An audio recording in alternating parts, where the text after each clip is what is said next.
The Ahom Kingdom was a multi-ethnic state that emerged along the banks of the mighty Brahmaputra River in what is today the northeast of India.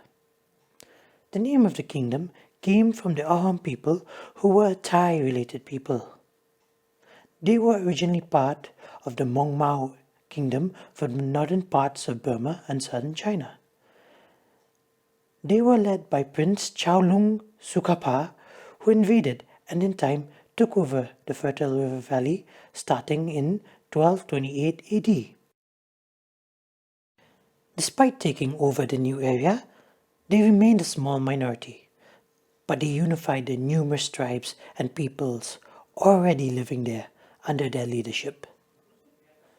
This kingdom lasted for well over 600 years under various dynasties. In its time, it resisted invasions from various groups, most famously the mighty Mughal Empire, making Assam one of the few Hindu kingdoms of the Indian subcontinent to resist Muslim rule. However, in the 19th century, new forces began to rise, and the kingdom was drawn into the conflicts between the British East India Company and the Burmese Empire for lucrative control over the trade routes around the Bay of Bengal. At the beginning of the 19th century, the Ahom Kingdom was racked by the Maurya rebellion and social unrest against the nobility by the common men. It was left in a severely weakened state. To its south, the lands of Bengal had come under the control of the British East India Company. To the east, the Third Burmese Empire under the Konboang dynasty was at its peak and expanding and annexing territory. Thus, the fertile river valley became a target of interest by both the British and the Burmese.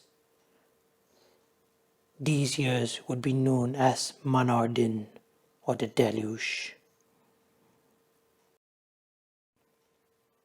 It was in this state that the Ahom king, Kamaleshwar Singha, died in 1811 from smallpox, and the Ahom nobility placed his brother Chandrakanta Sinha on the throne. As a minor, Chandrakanta had no real authority and became a puppet. Instead, the real power was in the hands of the Burhagohin, or prime minister, named Purananda. Purananda was a staunch royalist and conservative and was attempting to reassert the power of the nobility. However, the young king Chandrakanta had a rebellious streak and defied tradition, even going so far as to marry a commoner, much to the shock of the nobility.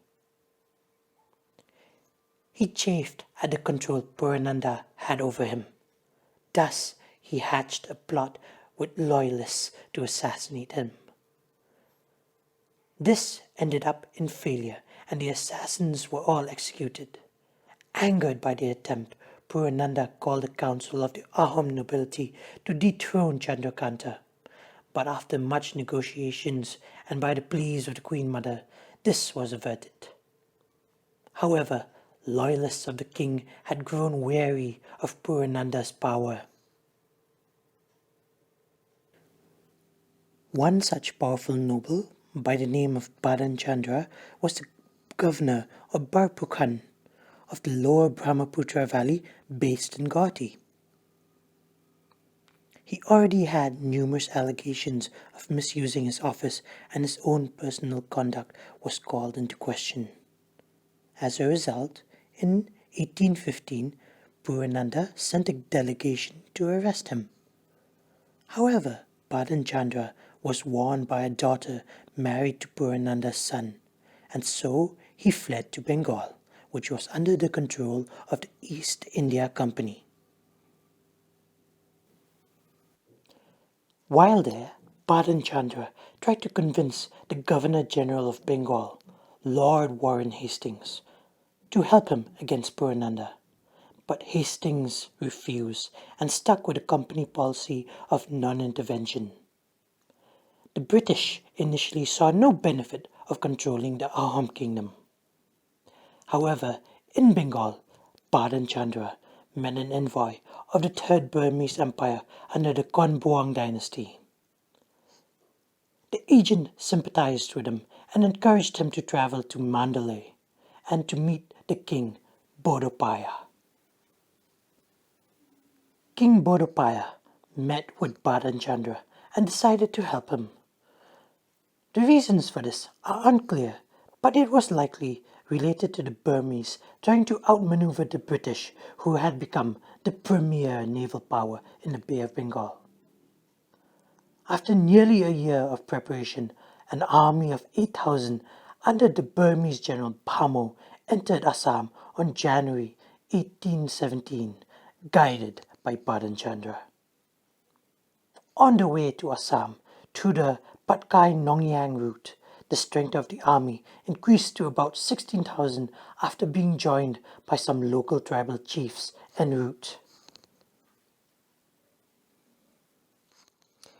The Ahoms met the army of the Burmese on 27 March 1817 at Giladhari.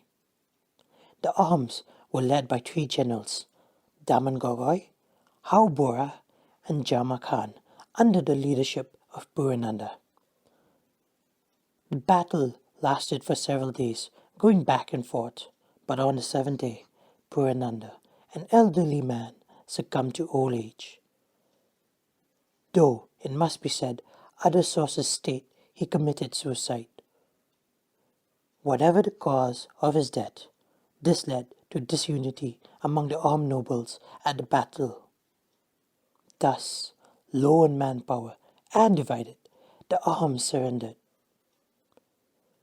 Ruchinath, the son of Purananda, became the new Burhagohin.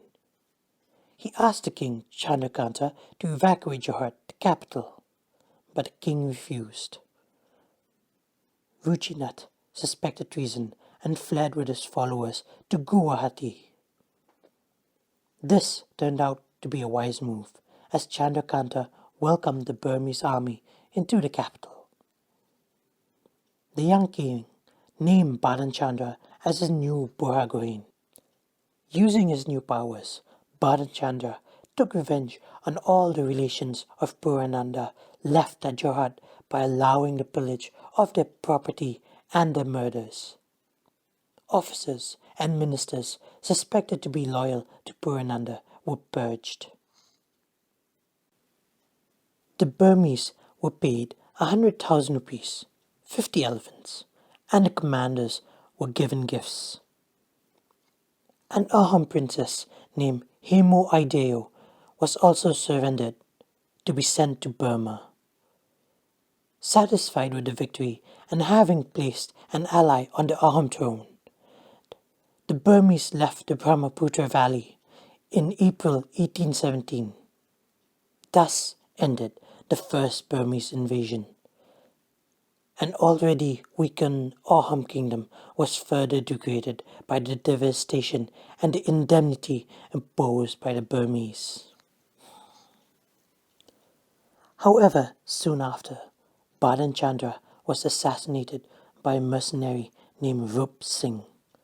It was unclear if this was a plot by the Ahom nobility or a spontaneous act.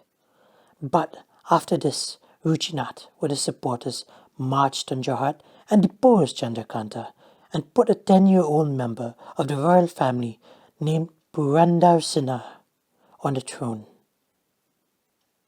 Chandrakanta was mutilated, an act which was supposed to make him ineligible for the Ahom throne. Bodopaya, on hearing this news, sent a new army of 30,000 under the command of Kayamingi, also known as Alamingi. This army was guided by an Ahom noble living in Burma named Momai Baruah. The Ahoms tried to stop the Burmese at Pul Panichiga near the Janji River on February 7, 1819, though some other sources state that this battle was at Machoka at Sibsagar district instead. The details of this battle are unclear, But it seems that the Ahoms were initially successful, but ultimately they were defeated by the Burmese. Purandar and Ruchinath fled to Guwahati, taking with them all the valuables from the royal treasury. The Burmese then restored Chandrakanta on the Ahom throne at Jorhat. The Burmese general Alamingi returned to Burma, and Momoi Baruah was left in Assam along with two commanders, Sajati Pukan and Mingi Maha Tilawa Baju Paya.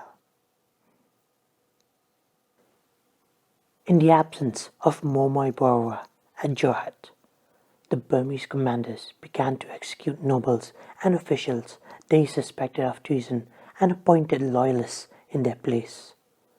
This was considered a heavy-handed move by Chandrakanta, who began to plot against the Burmese.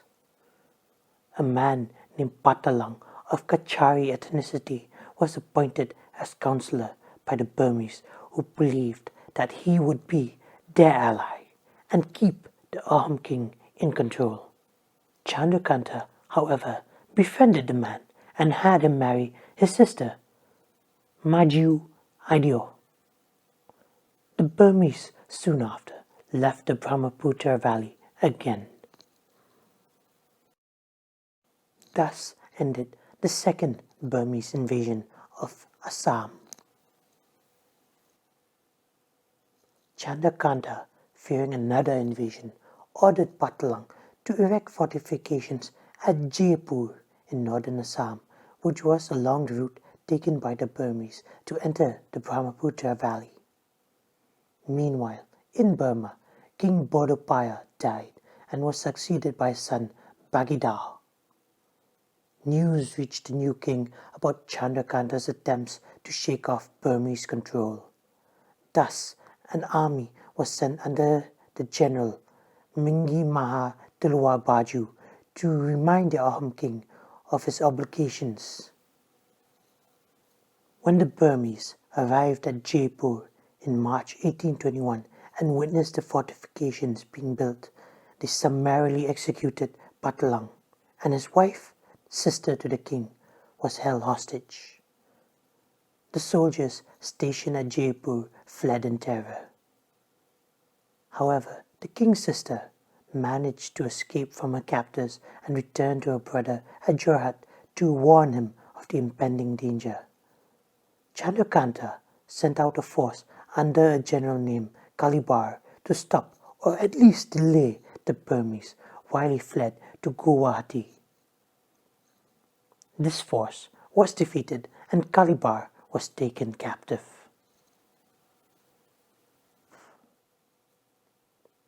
The Burmese tried to negotiate with the Ahom king, but he refused to return. Therefore, in his place, Jugeshwar Sinha, a brother of Hemo Ideo, the princess sent to Burma, was placed on the throne as a puppet, with the real power being in the hands of the general Mingi Maha Tilawa Baju. While all this was happening, Ruchinath and Purandar Sinha, who had been hiding in Bengal, began to recruit an army with the aim of retaking the Brahmaputra valley. They hired a British mercenary named Robert Bruce to train and supply the troops. With Chandrakanta at Guwahati, this army marched on the city. However, Chandrakanta defeated them with his own army, and Robert Bruce switched sides to Chandrakanta.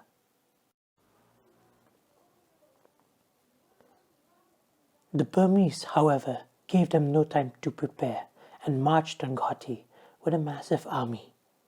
The Ahoms, along with Bruce, fled to Bengal. On the way, at Hadiva Choki, a rearguard action was performed by Holiram Dwaria Baruah and 300 Sikh soldiers to enable Chandrakanta's forces to escape the Burmese. After a fierce battle, the Ahom king and Robert Bruce escaped, but the Burmese were now virtually in full control of the Ahom Kingdom. Chandrakanta, however, refused to surrender and gathered an army in Bengal composed of 2,000 mercenaries. Robert Bruce trained them and helped them to gain supplies from the British in Bengal. The Burmese in the Brahmaputra Valley, however, were facing logistical problems and were unable to properly supply their troops. Thus, the massive army was divided into smaller units and garrisoned across the Ahom Kingdom. Chandrakanta, taking advantage of this, launched attacks in 1821 and inflicted several defeats on the Burmese. Ultimately, by January 1822, he was able to besiege Guwahati and retake it. In the meanwhile, Ruchinath and Purandar Sinha were in Bhutan gathering their own army and were harassing the Burmese on the northern banks of the Brahmaputra River. Villagers and allies on this side of the river aided them by waging guerrilla warfare against the Burmese. Back in Burma, news of his army's struggle angered Bagidao. A new army of 20,000 reinforcements was sent under his finest general, Mingi Mahabandula, to reclaim Assam. Chandrakanta, after retaking Lower Assam, marched towards the capital of Jorhat with his 2,000 mercenaries. On the way, they managed to recruit a few hundred Ahom levies. The two armies met on 19 April 1822 at Magarg. Against overwhelming odds, the Ahoms and their mercenaries held out until finally running out of ammunition. Around 1,500 of them were killed while inflicting a large number of casualties on the Burmese army. Chandrakanta managed to flee back to Hadira Chowki, and there he tried to make his last stand. The massive Burmese army defeated his remaining troops and Chandrakanta surrendered to them. He ended up imprisoned at Sivsagar in Upper Assam.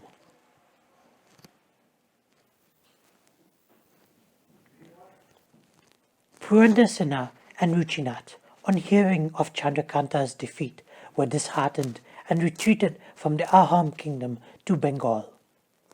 The Burmese brutally put down all resistance to their rule. Villages were burnt and people who had waged guerrilla warfare were executed. Thus, nearly all Ahom resistance was defeated and thus ended the third and final invasion of the Ahom kingdoms by the Burmese. These events would eventually draw in the British East India Company in a brutal struggle for supremacy of the Brahmaputra Valley and ultimately all the land surrounding the Bay of Bengal. However, the Ahom Kingdom would never recover, and its glorious 600-year history would come to an end.